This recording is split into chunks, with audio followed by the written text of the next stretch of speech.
Good morning, selamat pagi teman-teman. Teman-teman, pagi ini saya ingin membahas tentang topik yang menarik ya. Judulnya adalah bonus demografi. Sebentar, saya putar dulu ya. Oke. Nah, apa itu bonus demografi? Apa itu bonus demografi? Siapa yang pernah mendengar istilah bonus demografi? Bonus demografi.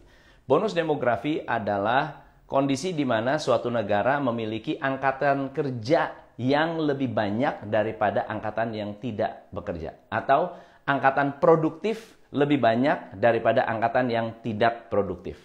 Nah, teman-teman, tahukah Anda di tahun 2050 Indonesia dicanangkan akan menjadi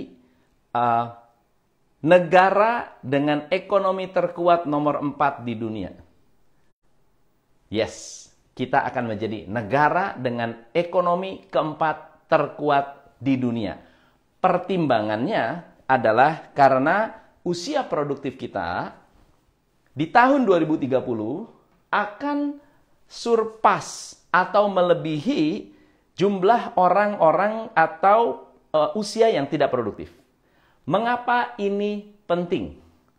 Karena banyak negara di luar sana yang pernah melewati fase bonus demografi menjadi negara yang kuat secara ekonomi.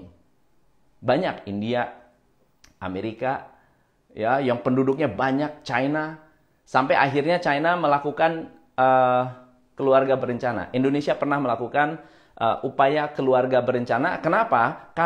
Kalau bayinya lebih banyak, ya, yang lahir lebih banyak, sementara yang bekerja lebih sedikit, maka akan terjadi kesulitan yang cukup serius. Betul ya? Karena kita harus menanggung lebih banyak orang. Nah, bonus demografi ini luar biasa. Karena ada sebuah rasio yang disebut 21. Rasionya 21. 2 berbanding 1. Satu orang yang tidak bekerja berbanding dengan 2 orang yang tidak bekerja, ya. Jadi dua orang bekerja bisa menanggung 1 orang yang tidak bekerja. 2 orang yang produktif bisa menanggung 1 orang yang non produktif. So pertanyaannya teman-teman, please comment, is it a good news atau bad news? Please comment. Apakah ini kabar bagus atau kabar buruk? Silakan komen yuk. Menurut Anda, kabar gembira atau kabar yang tidak menggembirakan?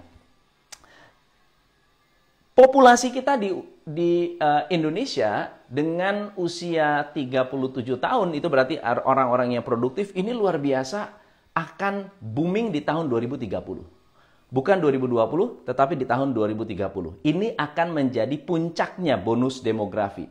Yang saya ingin tanyakan adalah, apakah ini menguntungkan atau merugikan? Apakah ini menguntungkan atau merugikan? Kalau ternyata menguntungkan, itu kenapa? Kalau merugikan, kenapa? Nah, banyak orang berpikir bahwa, bagus dong, angkatan kerja banyak orang yang mendapatkan mendapatkan kesempatan dan usia produktif, berarti bagus banget buat sebuah negara. Yes, makanya Indonesia dicanangkan akan menjadi negara keempat terbesar atau terkuat secara ekonomi. But, teman-teman, ini bisa menjadi hal yang baik, ini bisa menjadi hal yang buruk. Hal yang baik jika jumlah orang yang produktif bisa ditampung secara baik karena lapangan kerjanya banyak. Jika lapangan kerjanya banyak, jika lapangan kerjanya menampung, maka kita akan mengalami pertumbuhan ekonomi yang luar biasa. Kita akan menjadi negara makmur. Kita akan menjadi negara maju karena produktif. Karena produktif. Yang menjadi problem, teman-teman, adalah orang-orang yang produktif ini hari ini penganggurannya tinggi, ya, kira-kira 7 juta itu nggak kerja. Belum bonus demografi. Belum ada bonus demografi, 7 juta nganggur. Maka muncullah idea untuk membuat lapangan kerja yang sebanyak-banyaknya. Nah, teman-teman, hanya ada 2 cara untuk menciptakan lapangan kerja. Anda boleh catat. Hanya ada 2 cara menciptakan lapangan pekerjaan. Menurut saya ya. Nomor 1 adalah kita kuatkan UKM. Kita membuat UMKM kita menjadi solid luar biasa sehingga bisa menyerap lapangan kerja. Which is sekarang UKM itu juga sudah menyerap banyak lapangan kerja. Nah, yang kedua adalah foreign direct investment. Foreign direct investment artinya orang asing buka usaha di Indonesia, membawa teknologi, membawa uang, membawa infrastruktur, itu lebih cepat, lebih mudah, dan lebih banyak. UKM bisa menyerap banyak, tetapi tidak secepat foreign direct investment. Foreign direct investment, satu pabrik dibuka, ya 1.000 orang bisa bekerja, 500 orang bisa bekerja. UKM untuk menyerap 500 orang butuh berapa banyak UKM? Jadi, idenya gimana caranya menciptakan ini? Muncullah yang namanya ide Omnibus Law. Kenapa muncul Omnibus Law? Karena ketika ditelaah, ketika diteliti, saya ingin membacakan jumlah atau berapa banyak perusahaan yang lari dari Indonesia. Bukannya dia bertahan, malah lari dari Indonesia.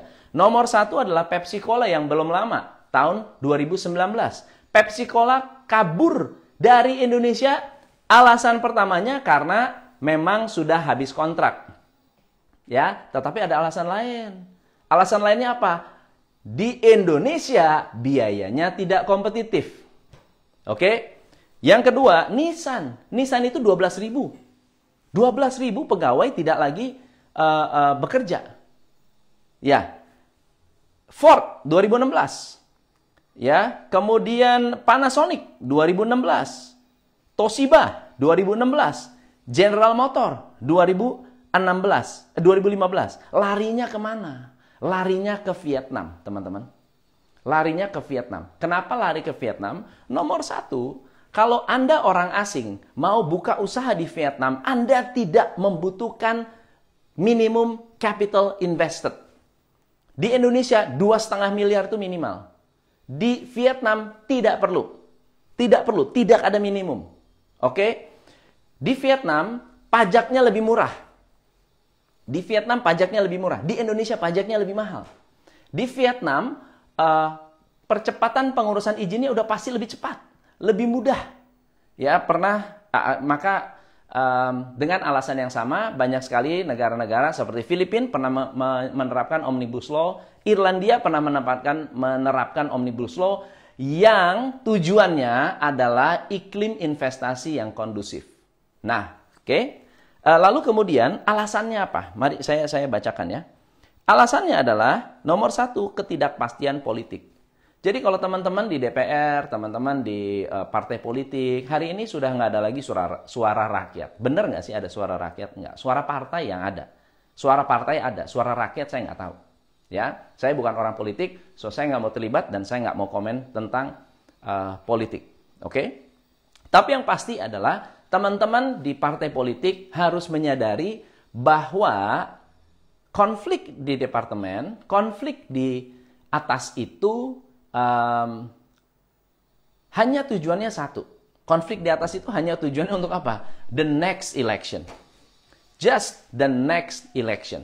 Itu aja yang dipikirin. Hanya berikutnya gimana caranya kita dapat perhatian dan simpati rakyat. Oke? So, yang kedua adalah biaya di Indonesia sangat tinggi sehingga mereka kalah bersaing secara bisnis. Coba sekarang gini lah. Kalau Anda bisnis, harga bahan pokok, bahan baku Anda tinggi, lama-lama tidak bersaing karena kita harus mempertahankan margin yang cukup. Dan bahkan ada banyak sekali perusahaan yang tutup lebih untung daripada kita melanjutkan. Itu sudah gila. Kalau Anda sudah bilang ya, orang bilang, oh saya tutup bisnis di Indonesia lebih untung. Lebih untung tutup daripada saya melanjutkan. Itu ada problem. Oke? Lalu kemudian yang ketiga adalah biaya produksinya menjadi mahal. Biaya produksi mahal. Efeknya mereka harus melakukan efisiensi. Efisiensi adalah langkah yang natural yang dilakukan oleh seseorang untuk menyelamatkan diri. Sama seperti gini, Anda tidak kerja. Hari ini Anda memiliki babysitter, Anda memiliki pembantu rumah tangga. Ya, Anda memiliki asisten rumah tangga. Oke, lalu kemudian Anda tidak bekerja lagi. Pertanyaan saya, apa yang akan Anda lakukan pertama kali? Kalau anak-anak sudah besar, kalau anak-anak sudah tidak lagi membutuhkan babysitter dan pembantu, apa yang akan Anda lakukan? Anda akan mengurangi biaya. That's it. Anda akan mengurangi biaya. Nggak mungkin Anda menambah orang. Nggak mungkin Anda menaikkan gaji. Nggak mungkin. Oke, so perusahaan-perusahaan ini merasa, oh kok saya nggak kompetitif ya? Kok saya jualan nggak bagus ya? Kok saya nggak oke ya? Pindahlah. Pindahnya kemana? Pindahnya ke Vietnam. Pindahnya ke negara-negara yang lebih ramah investasi. Teman-teman, Omnibus Law adalah salah satu cara untuk membantu atau untuk menarik investor. Saya mau tanya sekarang, apakah saya setuju dengan Omnibus Law? Saya setuju untuk menarik investasi. Yang ada nggak yang saya nggak setuju? Ya pasti ada lah. Kenapa? Saya hanya ingin menyampaikan bahwa mengapa kita harus bekerja sama dengan perusahaan untuk membuat perusahaan lebih bersaing. Mengapa kita harus membela dan membantu company supaya bisa lebih bersaing? Nomor satu adalah kalau kita tidak bersaing, kalau kita tidak kompetitif, maka investasi nggak akan masuk. Ya, itu yang pertama. Yang kedua, kalau kita tidak bersaing, kalau kita mau berkembang, kita mau maju, kita mau sukses, kita membutuhkan sesuatu yang bisa membuat kita lebih kompetitif, yaitu transfer teknologi. Oke, banyak nggak cara untuk menciptakan transfer teknologi? Kalau saya ingat sejarahnya Aramco. Aramco itu adalah Arab atau Saudi Arabia bukan negara kaya awalnya, betul ya? Saudi Arabia adalah negara yang tidak kaya. Ya, waktu raja tahun 30-an ketika merdeka, Amerika masuk di Arab karena ada minyak. Lalu kemudian mulailah bekerja sama dengan Standard Oil. Standard Oil 50-50 tuh. Kerjasamanya 50-50. Tapi Arab mulai berpikir bahwa kok gitu ya? Kita nggak dapat apa-apa nih. Kita cuma tanahnya dikeruk habis-habisan, lalu kemudian saya tidak bisa memiliki tenaga kerja. Tenaga kerja dari Amerika semua. Lalu kemudian mulai dipikirkan gimana caranya supaya jangan begitu dong, ya, ganti dong. Kita mau ada penduduk lokal yang menduduki posisi-posisi penting dan ada transfer teknologi, alih teknologi. Alih teknologi ini tujuannya untuk apa? Suatu saat Arab bisa mandiri. Suatu saat dia bisa meningkatkan kualitas dari SDM-nya. Dan ternyata disetujui dengan begitu banyak dilema ya. Tahun 30-an, tahun 60-an, sampai akhirnya Arab memegang 100% Aramco. 100%. Dan sekarang orang-orang yang tenaga ahli itu sebagai tenaga pengajar, bukan sebagai tenaga ahli. Indonesia juga bisa kalau mau. Kita minta tenaga pengajar masuk ke Indonesia, ajarin orang Indonesia. Ajarin Indonesia. Oke? Tapi kembali lagi, semua itu bisa oke kalau kondisi politik kita kondusif. Semua itu bisa oke kalau rakyat kita kondusif, tidak mudah tersulut. Oke? 50 negara lebih, 59 negara lebih sudah nolak orang Indonesia pergi ke luar negeri, men. Kenapa? Karena COVID. Karena COVID. COVID menyebabkan orang takut menerima orang Indonesia. Karena very high risk. Kita menjadi manusia yang penuh resiko. Datang ke negara tertentu, jangan ya lu dari Indonesia. Nggak bisa ya. Wah, resiko tinggi. Kita nggak mau. Gimana mau investasi? Gimana kita mau investasi? Nah, pertanyaannya sekarang adalah Omnibus Law itu tidak hanya tenaga kerjaan. Ada banyak lagi yang lain. Menurut saya ada banyak yang baik, ada banyak yang tidak baik. Yang tidak baik yang saya tidak setuju, bukan saya tidak setuju. Anyway begini. Kalau menekan atau mengurangi hak pekerja, saya tidak setuju. Kenapa saya nggak setuju? Saya melihat dengan mata kepala saya sendiri, saya pernah menjadi karyawan, saya pernah menjadi pegawai yang ya hidup pas-pasan. Yang hidup pas-pasan. Maka saya sudah melihat, saya tidak akan mengikuti aturan pemerintah. Saya akan lebih baik daripada aturan pemerintah. Kalau karyawan saya bekerja sama. Karena buat saya, karyawan adalah aset. Karyawan adalah partner. Karyawan adalah orang yang harus saya ajak bekerja sama, saya didik untuk maju bersama-sama. Buat orang bekerja di tempat saya, ya tidak ada satupun yang saya kurangi atau PHK pada saat pandemi ini. Tidak ada satupun. Semua bisnis saya, nggak ada yang saya kurangin. Semuanya masih bertahan oke dengan gaji penuh. Dengan gaji penuh. Ya.